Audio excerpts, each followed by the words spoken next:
Thank you very much, ladies and gentlemen. Thank you for accepting me here to this magnificent place. And really I have honor of coming up with the very weighty and important topic, Rabbi Kook from Griva.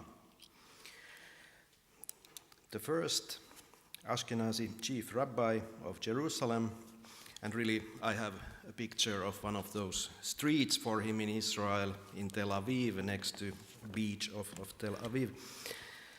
And he's been described as one of the most influential and controversial rabbis of the 20th century, one of the most important thinkers of the modern era, and even one of the most important Jewish thinkers of all times. His collection of writings is called the White Talmud. So in short, he's the most important religious figure ever born in Latvia. If there is someone more important, please let me know. Born in 1865 in Griva, next to Daugavpils, almost half Jewish city at that time, a contemporary of the emerging nationalistic visionaries of Latvia. And after studying in various yeshivas, at the age of 23 became a rabbi, first in Zaumel and finally in Bauska, 1895, for about 9 years. At that time, Jews constituted about half of the population of Bauska. And it's interesting to note that since Rav Kook is often described even as the first Zionist Orthodox rabbi, it's nice to note that one of the earlier rabbis of Bauska, Mordechai ben Yosef Eliasberg, was already known as one of the pioneers of religious Zionism. So it seems that what was novelty in the world was an old thing in Bauska already. So what then made Rav Kook such an exceptional figure? During his years in Bauska, he wrote in his remarks on the Talmudic saying, sages multiply peace in the world. And here was an image of Griva. So in Bauska, he was commenting this Talmudic verse with these words. It's a mistake to think that word peace will only come from a common character of opinions and qualities. No, true peace will come to the world precisely by multiplicity of all the opinions and perspectives. Peace is the unification of all opposites. There must be opposites so that there will be those who labor and which will be unified. This early piece of writing reveals perhaps the most important characteristic of Rav Kook's thinking. So in Bauska, Kook developed his thinking by its contents towards spiritual nationalism and also by its overall character and method that became thoroughly dialectical. The result was unique kind of a national mysticism that was constituted through dialectical oppositions. So Rav Kook is characterized by almost unique intention and ability to transcend boundaries such as traditionalism and modernity, secularism and spirituality, irreligious Zionism and traditional messianism. Even secular and atheistic achievements were objects of mystical insights for him. Very exceptionally, he even dared to view atheism as a purifying factor that contributes to the refinement of monotheism. All these exemplify how deeply he sensed the world as being structured in dialectical terms. Benjamin E. Shalom concluded his profound study on Rav Kook by the remark, "Nothing characterizes Rav Kook's thought more than its dialectical nature." What makes Rav Kook even more interesting is that he did not develop his synthesis by stepping outside the religious world and discoursing from a neutral position, but he did remain a traditional Orthodox rabbi, living strictly and working long days with traditional halachic rulings until the end of his life. And curiously, this is often somewhat surpassed in modern studies on him that may define the function of traditional orthodoxy in his thought, fail to define the role of traditional orthodoxy and abstract him into just an universalistic philosopher. The best monographs, the best studies on Rabbi Kook deal with the most universal and the most philosophical aspects of his writings.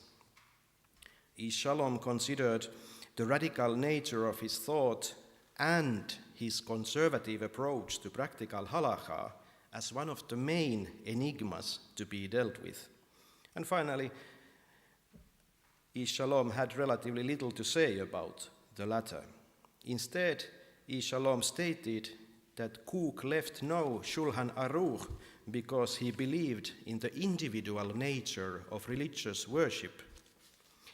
I would rather state that Kook wrote no new Shulchan Aruch simply because there was nothing wrong with the old one for him.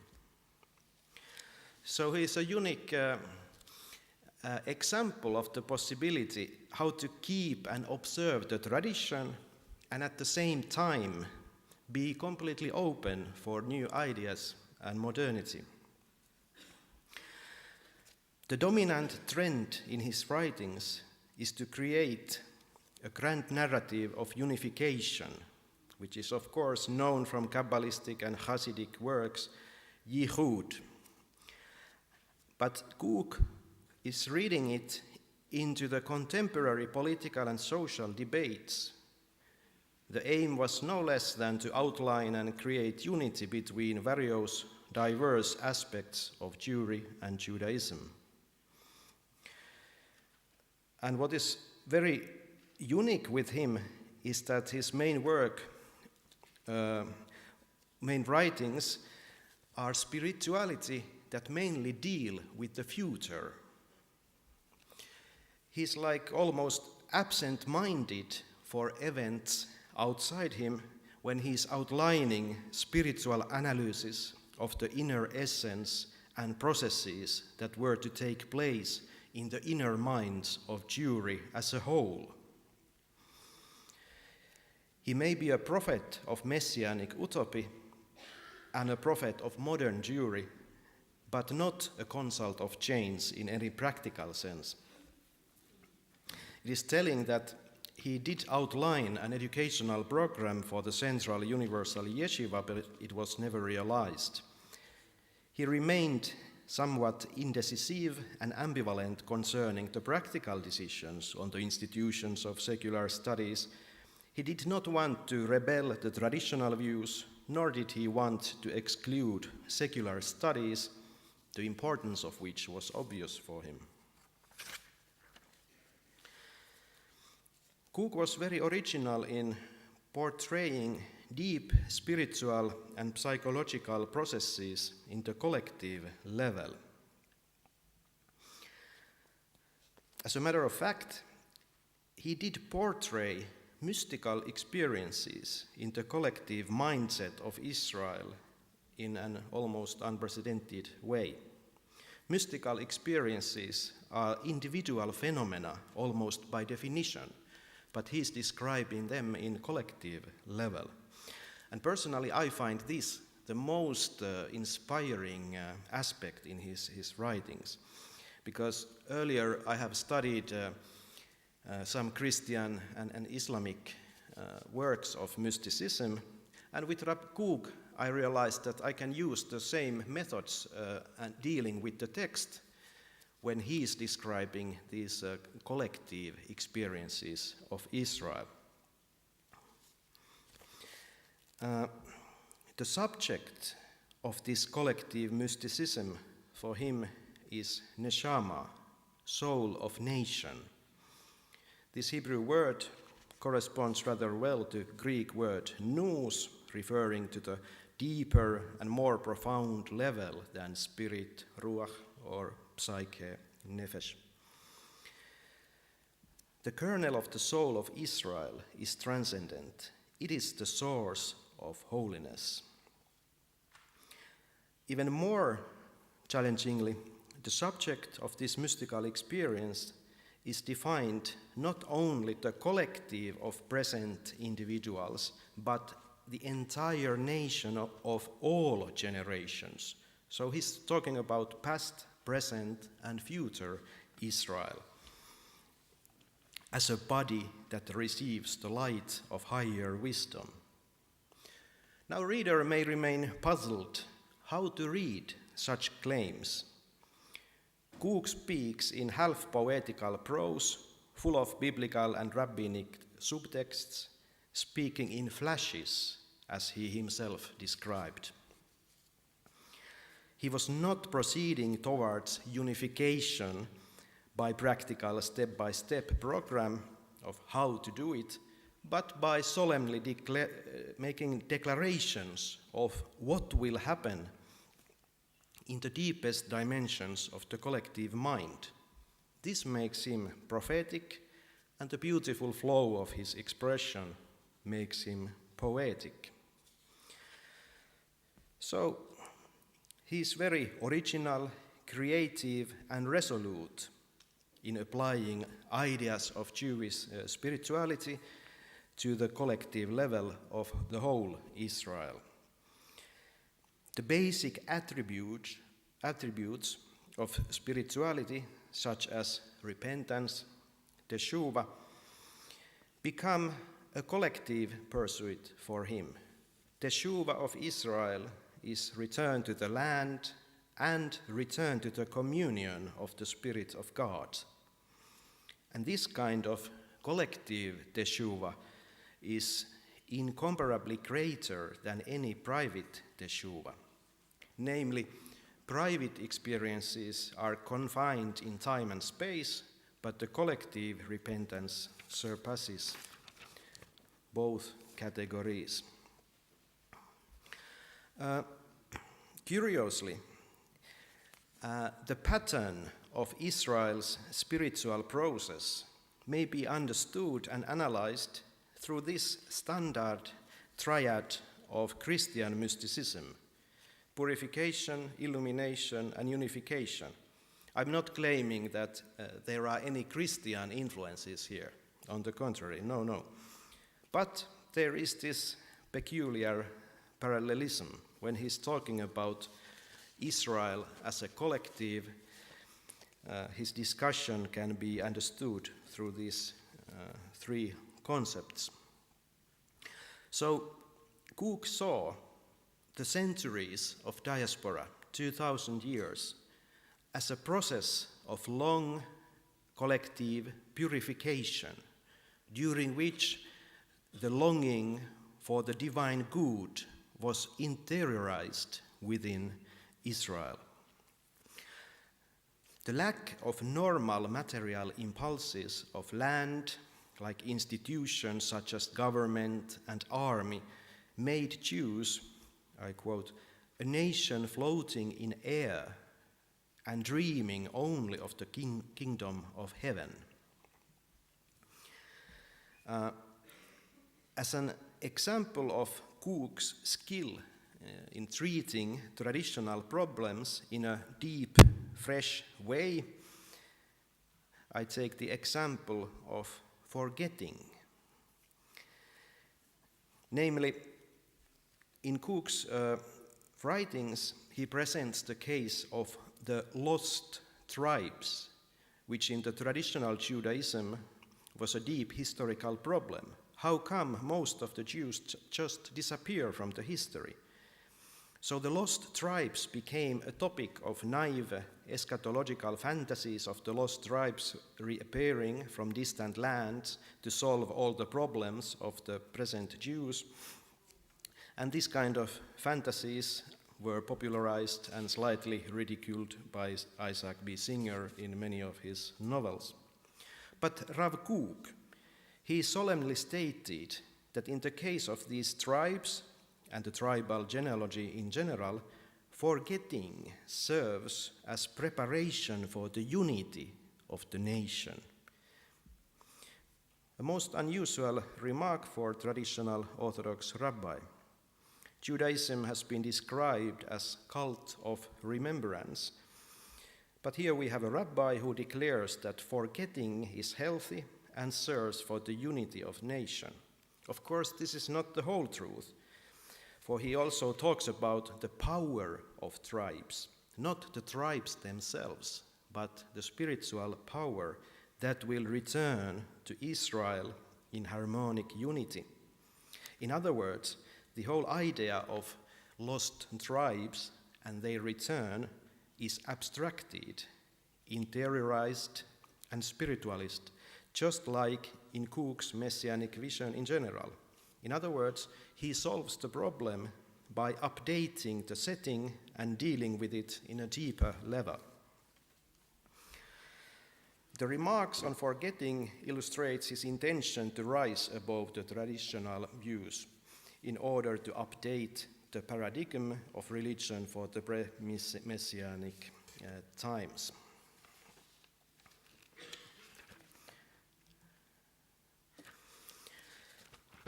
The second level, that of illumination, is something that has been dealt a lot by the traditional mystics of different religions on individual level.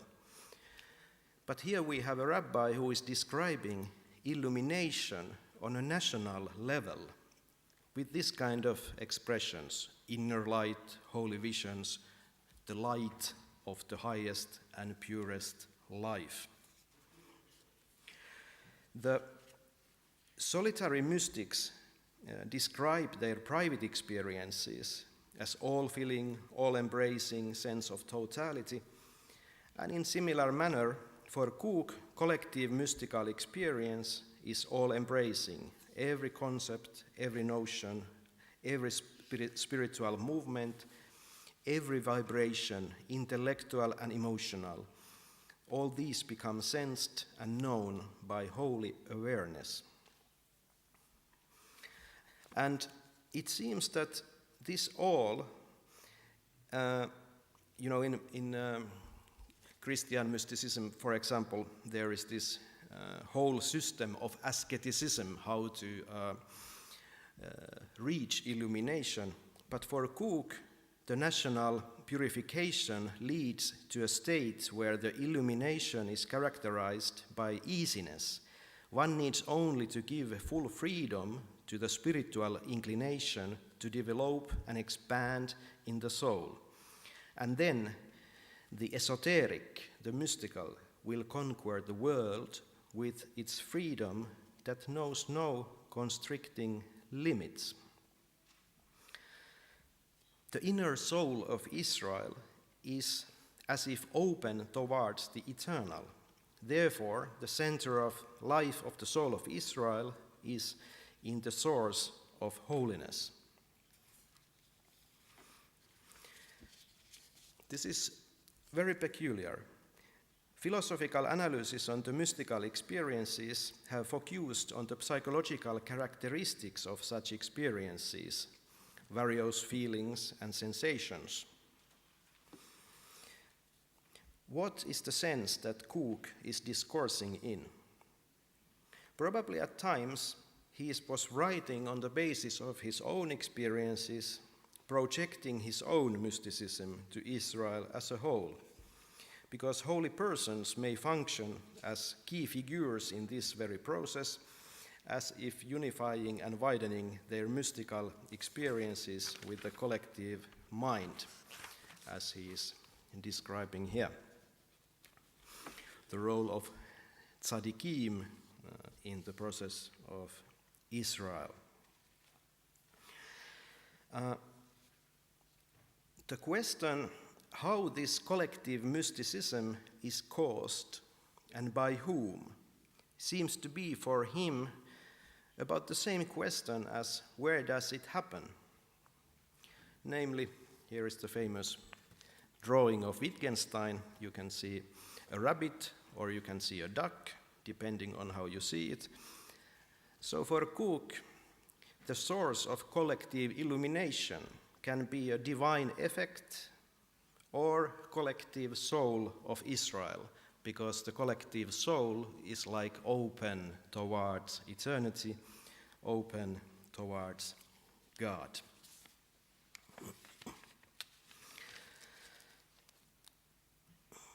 In order to analyze Cook, it's essential to understand the mode in which his discourse operates.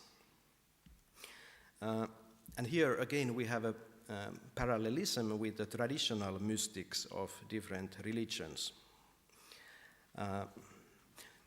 Like the Christian mystics were not portraying the problems of ordinary church-going people when they were describing their prayer and blissful meditation.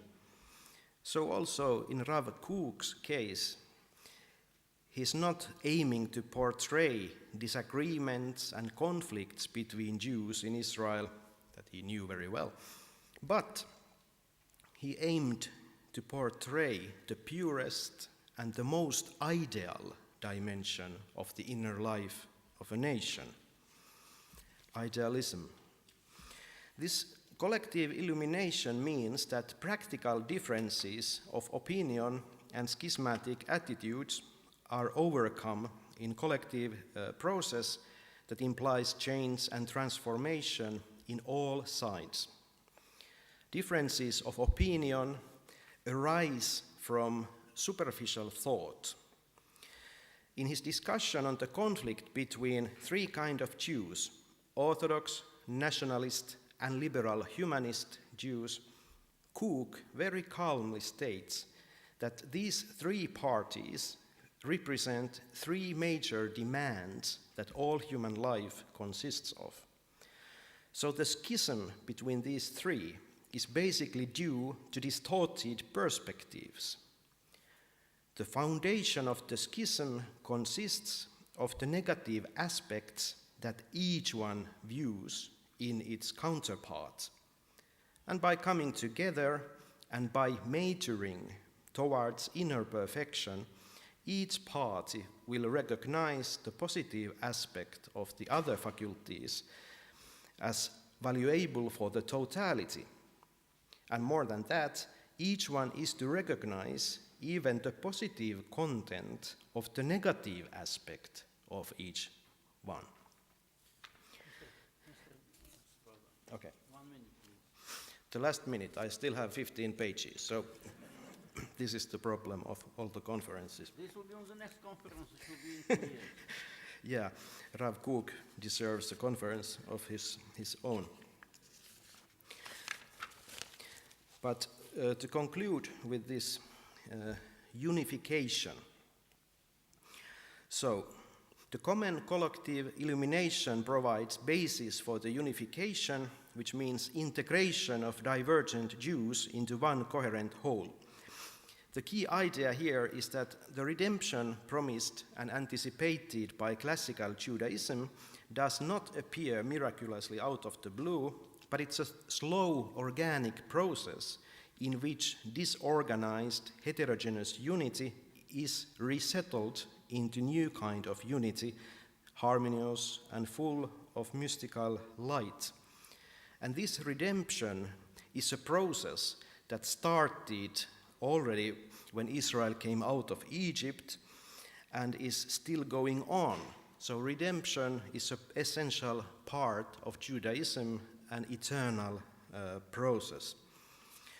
And in this way, his unification brings together different kind of sectors of Judaism, secular Zionist Judaism with the traditional religious Judaism. We have to finish. Yeah. So, my last picture is a street party of secular Jews from Tel Aviv on Rabbi Kook's street. And Cook could describe his narrow-minded Orthodox fellows as suffering from enslavement of the intelligence. And this could happen by holy influences that come even close to false prophecy. He could be very critical towards his Orthodox brethren. The problem is that one-sidedness caused by the lack of wider understanding, and the remedy was provided by secular studies that promote wider perspectives. And this is how sparks of sanctity may work even in secularism.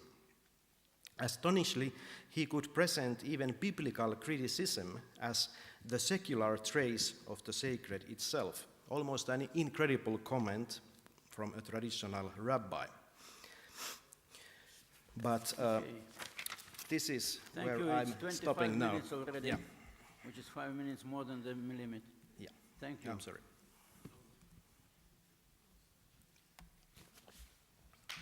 So,